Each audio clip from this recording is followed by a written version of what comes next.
ஆனா இன்னைக்கு பிரதமர் இந்த தொன்மையான மொழிய உலகத்தில் இருக்கக்கூடிய 700 கோடி மக்களுக்கும் எடுத்துட்டு போறார். ஐநா சபையிலே யாதும் ஊரே யாவரும் கேளீர் என்று சொல்லுகின்றார். நம்முடைய திருக்குறளை 100 மொழியிலே மொழிபெயர்ப்பேன் என்று சொல்லுகின்றார். காசியில முண்டாசு கவிஞன் மகாகவி பாரதிக்கு பனாரஸ் இந்து பல்கலைக்கழகத்தில் இருக்கை எடுக்கின்றார். ஹூஸ்டன் பல்கலைக்கழகத்தில் தமிழ் மொழிக்கு இருக்கை எடுக்கின்றார். சமீபத்தில் பிரான்ஸ்ல பாரிஸ் பக்கத்தில் திருவள்ளுவர் சிலையை கொண்டு வர்றார். காசி தமிழ் சங்கமம் ஒரு ஆண்டல்ல 2வது ஆண்டாக தொடர்ந்து நடத்தி காட்டிக் கொண்டிருக்கின்றார். சௌராஷ்டிரா தமிழ் சங்கம் எடுக்கிறாரு. காசி தமிழ் சங்கத்துல மட்டுமே நம்முடைய 46 சங்க இலக்கிய நூல்களை பிரெயில் மொழியில மொழிபெயர்த்து வெளியிட்டிருக்கின்றார். கிடைக்கக்கூடிய எல்லா வாய்ப்புன்னு சொல்றாரு. உலகத்தினுடைய தொன்மையான பழமையான மொழி இருக்கக்கூடிய தமிழ் மொழி இருக்கக்கூடிய அந்த ஊரில் நானும் வசித்துக் கொண்டிருக்கின்றேன் என்று சொல்கின்றார். இவரை பார்த்து திராவிட முன்னேற்ற கழகம் வைக்கக்கூடிய ஒரே ஒரு குற்றச்சாட்டு, பிரதமர் அவர்கள் தமிழ் மொழிக்கு எதிரின்னு வைக்கிறாங்க. நீங்கள் பிரதமர் மீது எந்த குற்றச்சாட்டு வேணாலும் வைங்க, ஆனா பிரதமர் மீது உண்மையாலுமே திமுக ஒரு குற்றச்சாட்டு வைக்க வேண்டும் என்றால் தமிழை இந்தியா முழுவதுமே திணிக்கின்றார் என்கின்ற குற்றச்சாட்டை வைங்க. இந்திய தமிழ்நாட்டிலே திணிக்கின்றார் என்கின்ற குற்றச்சாட்டை வைக்காது. இன்னைக்கு காலையிலே காசி தமிழ் சங்கம் இன்னைக்கு காலையில் நடந்து கொண்டிருக்கிறது. தமிழகத்திலிருந்து நம்முடைய சொந்தங்கள் சென்றிருக்கின்றார். காசி தமிழ் சங்கத்திலே ஒரு வகுப்பு காசியில் இருக்கக்கூடிய ஹிந்தி மாணவர்களுக்கு காசி தமிழ் சங்கத்திலே தமிழ் சொல்லிக் கொடுக்கிறாங்க. எப்படின்னு பாருங்க. காசியில் இருக்கக்கூடிய மாணவர்களுக்கு காசி தமிழ் சங்கத்துல தினமும் தமிழை கற்றுக் கொடுப்பதற்கு ஒரு வகுப்பு எடுக்கிறாங்க. யார் நடத்துறாங்க? மத்திய அரசு நடத்துறாங்க. 8.5 கோடி மக்கள் இருக்கக்கூடிய நம்முடைய தாய் தமிழகத்துல கும்முடி பொடி தாண்டி செல்லாத நம்முடைய தொன்மையான மொழிய பட்டி தொட்டி எல்லாம் எடுத்து செல்லக்கூடிய பாரத பிரதமர் நரேந்திர மோடி அவர்கள் ஹிந்தியை திணிக்கிறாருன்னு சொன்னா தமிழ்நாட்டில் யாருமே நம்ப மாட்டாங்க. ஒரே ஒரு பொய்யை வைத்து 40 ஆண்டு காலமாக அரசியல் நடத்தி 40 ஆண்டு காலமாக அதே பொய்யை திரும்ப திரும்ப சொல்லி தமிழகத்திலே ஜாதி அரசியலை கொண்டு வந்தது திராவிட முன்னேற்ற கழகம் தான். அதனால்தான் பாரதிய ஜனதா கட்சி ஸ்ரீரங்கத்துல நம்முடைய யாத்திரை 100வது தொகுதியாக ஸ்ரீரங்கம் வந்த பொழுது ஒரு மக்களுக்கு ஒரு உண்மையை மட்டுமல்ல ஒரு சூழலையை சொன்னோம். பாரதிய ஜனதா கட்சி ஆட்சிக்கு வரும் பொழுது கோவிலுக்கு வெளியே இந்து மக்களுடைய மனதை புண்படுத்தக்கூடிய இருக்கக்கூடிய வாசம், கடவுளை நம்புறவ முட்டாள், அந்த வாசனம் அனைத்தும் முதல் நாள் நாங்கள் எடுத்து விடுவோம் என்று ஸ்ரீரங்கத்திலே சொல்லுரைத்தோம். இன்னைக்கு நம்முடைய கும்பகோணம் என்பது சாதாரண ஒரு ஊர் இல்லைங்க. எல்லா ஊர்லயும் கோயில் இருக்கும், ஆனா எங்க கோயிலை சுத்தி ஊர். அப்படிப்பட்ட அற்புதமான கோவில்கள் இருக்கக்கூடிய ஊரான கும்பகோணத்துக்கு வந்திருக்கின்றோம். திருக்குடந்தை பழைய பேர் செல்லமா நீங்க எல்லாருமே இன்னும் திருக்குடந்தை என்னதான் கூப்பிடுவீங்க. நிறைய பேர் கும்பகோணம் கூட இன்னும் மாற்றவில்லை உங்களுடைய சொற்றாடல். ஆதி கும்பேஸ்வரர் வரும்பொழுது தரிசித்து விட்டு வந்தோம். சாரங்கபாணி பெருமாள் அவர்களை தரிசித்து வந்தோம். 2 கடவுளும் இங்கிருந்து மக்களை ஆசீர்வதித்து காத்துக் கொண்டிருக்கின்றார். இந்த மண் சாதாரண மண் இல்லை, மிகப்பெரிய மாந்தர்கள் வாழ்ந்த மண். எம்.எஸ். சுவாமிநாதன் ஐயா மண்ணிலே பிறந்து இந்த ஊர்க்காரர் இந்தியன் ஃபாரஸ்ட் சர்வீஸ் வேலை கிடைச்சது, அரசு வேலை, IFS.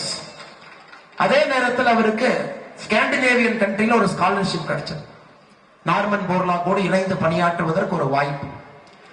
Indian forest service IFS கிடைத்த வேலையை நான் இதை செய்ய மாட்டேன், விவசாய பெருமக்களுக்காக என்னுடைய வாழ்க்கையை அர்ப்பணிக்கின்றேன் என்று கிடைத்த ஆல் இந்தியா சர்வீஸ் வேலையை உதறிவிட்டு முழுவதுமாக தன்னை விவசாயத்தில் ஈடுபடுத்திக் கொண்டு இன்னைக்கு இந்தியாவை பொறுத்தவரை பட்டினி இல்லாம நாம் இருக்கிறோம். அந்த அளவுக்கு நம்முடைய விளைபொருள் இருக்குதுன்னா அதற்கு மிக முக்கிய காரணமாக இருக்கக்கூடிய நம்முடைய பசுமை புரட்சியாளர் ஐயா எம்.எஸ். சுவாமிநாதன் அவர்களுடைய அற்புதமான இந்த மண்ணிற்கு வந்திருக்கின்றோம். அதையெல்லாம் தாண்டி நம் அனைவருக்கும் இருக்கக்கூடிய குறை, ஐயா ராஜராஜ சோழன் அவருடைய சமாதியை கண்டெடுத்து அவரை மிகப்பெரிய அளவிலே கௌரவம் செய்து சனாதனத்தினுடைய சாட்சியாக ஆட்சி நடத்திய ராஜராஜ சோழனுக்கு ஒரு மிகப்பெரிய விழா எடுக்க வேண்டும் என்று அனைவரும் யோசிக்கின்றனர். அவருடைய சிதிலம் அடைந்த சமாதி இருக்கக்கூடிய உடையாளூரும் கூட கும்பகோணம் பக்கத்துல தாங்க ஐயா இருக்கு. அதுவும் கூட பாரதிய ஜனதா கட்சியினுடைய கொள்கை முழக்கம். நாம் வரும் பொழுது உங்களுடைய அன்போடு ஆசீர்வாதத்தோடு பாரதிய ஜனதா கட்சி வரும் பொழுது ராஜராஜ சோழன் அவர்களுக்கு தமிழக மண்ணில் எப்படிப்பட்ட ஒரு மரியாதை கிடைக்க வேண்டுமோ அந்த மரியாதையை கொடுக்க வேண்டும் என்றால் அவரை மதிக்கக்கூடிய பாரத பிரதமர் நரேந்திர மோடி அவருடைய கட்சி பாரதிய ஜனதா கட்சி தமிழகத்தில் ஆட்சிக்கு வர வேண்டும். 2024 மறுபடியும் நம்முடைய பாரத பிரதமர் நரேந்திர மோடி அவர்கள் மூன்றாவது முறையாக ஆட்சிக்கு வரும். நம்முடைய மயிலாடுதுறை பாராளுமன்ற தொகுதியில் நீங்கள் அனைவரும் இருக்கின்றீர்கள். செய்ய வேண்டிய வேலைகள் எத்தனையோ இருக்குது, எத்தனையோ வேலை இந்த எம்பிக்கு இருக்கு. ஆனா எந்த வேலையுமே செய்யாம மத்திய அரசை எதிர்த்து பேசுவது மட்டுமே ஒரே ஒரு தலையாய கடமையாக திராவிட முன்னேற்ற கழகத்தினுடைய பாராளுமன்ற உறுப்பினர்கள் இருக்கின்றார்கள். நம்முடைய பாராளுமன்ற உறுப்பினர் வரும் பொழுது செய்ய வேண்டியதெல்லாம் நம்ம வேலை.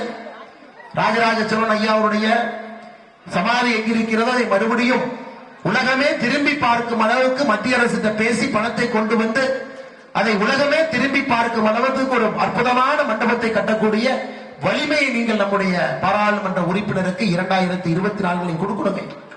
எத்தனையோ வேலைகள் பாக்கி. ஒரு காசிய பிரதமர் எப்படி மாற்றி கட்டியிருப்பாரு பாருங்க. ஒரு காசியினுடைய எம்பி நரேந்திர மோடி என்கின்ற மனிதன் காசியில பிறக்கல. அங்க இருக்கக்கூடிய விஸ்வநாதர் அழைத்துக் கொண்டார். குஜராத்திலே பிறந்த நரேந்திர மோடியை காசிக்கு வா என்று அழைத்து என்னை சுத்தப்படுத்த என்று சொல்லி, மக்கள் என்னை பார்க்க வர்றாங்கன்னா நல்ல பாதைகளை அமைத்துக் கொடு என்று சொல்லி, மக்கள் யாரும் தொந்தரவு இல்லாமல் என்னை வந்து தரிசிக்க வேண்டும் என்று நரேந்திர மோடி அவர்களுக்கு சொல்லி இன்னைக்கு காசி ஆலயத்தை முழுமையாக மாற்றி காட்டியவர் ஒரே ஒரு எம்பி, காசியினுடைய எம்பியாக இருக்கக்கூடிய நரேந்திர மோடி அவர்கள் இந்தியாவுடைய பிரதமராக இருக்கிறார். அதனால் நீங்களும் கூட கும்பகோணம் இந்த சட்டப்பேரவை வரக்கூடிய பாராளுமன்ற தொகுதி மயிலாடுதுறை, நீங்க இந்த பாராளுமன்ற உறுப்பினரை தேர்ந்தெடுக்கும் பொழுது மிக நேர்த்தியாக பாரதிய ஜனதா கட்சி தேசிய ஜனநாயக கூட்டணியுடைய பாராளுமன்ற உறுப்பினரை நீங்கள் தேர்ந்தெடுக்க வேண்டும். காரணம், இவர் செய்யக்கூடிய வேலை சிவிலைசேஷனல் டியூட்டி.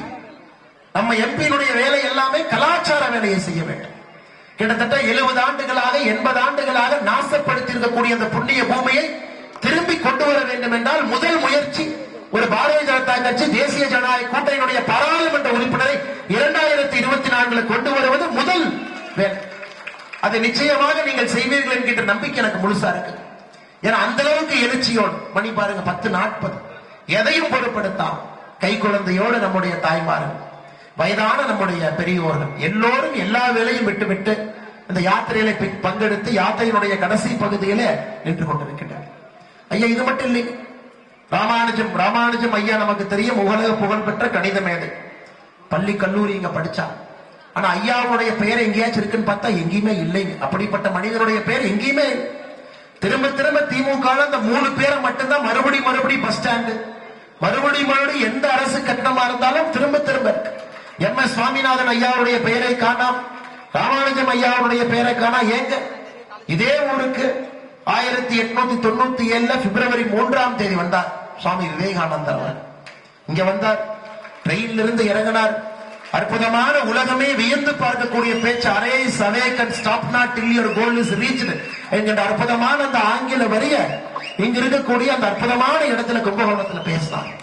அவருக்கும் நம்ம பெயர் கொடுக்கல, அவருக்கும் இந்த இடத்தை மரியாதை பண்ணல. காரணம், இங்க இருக்கக்கூடிய ஆட்சியாளர்கள் திட்டம் போட்டு இந்த மண்ணினுடைய மைந்தர்களை மறைத்து இவருடைய பெயர் எங்கேயும் வரக்கூடாது என்று கங்கணம் கட்டி கொண்டிருக்கின்றார்கள். ஏனுங்க ஐயா, 1854 ஆரம்பிக்கப்பட்டது உங்களுடைய அரசு கல்லூரி. கும்பகோணத்தினுடைய அரசு கல்லூரி என்பது தென்னகத்தினுடைய கேம்பிரிட்ஜ் என்கின்ற பெயர். இன்னைக்கு அரசு கல்லூரி என்ன பண்ணி வச்சிருக்காங்க, அந்த அளவுக்கு பெயர் இருக்கிறதா, அந்த அளவுக்கு அதற்கு பொருளாதார அடிப்படை வசதிகளை ஏற்படுத்தி கொடுக்கிறார்களா?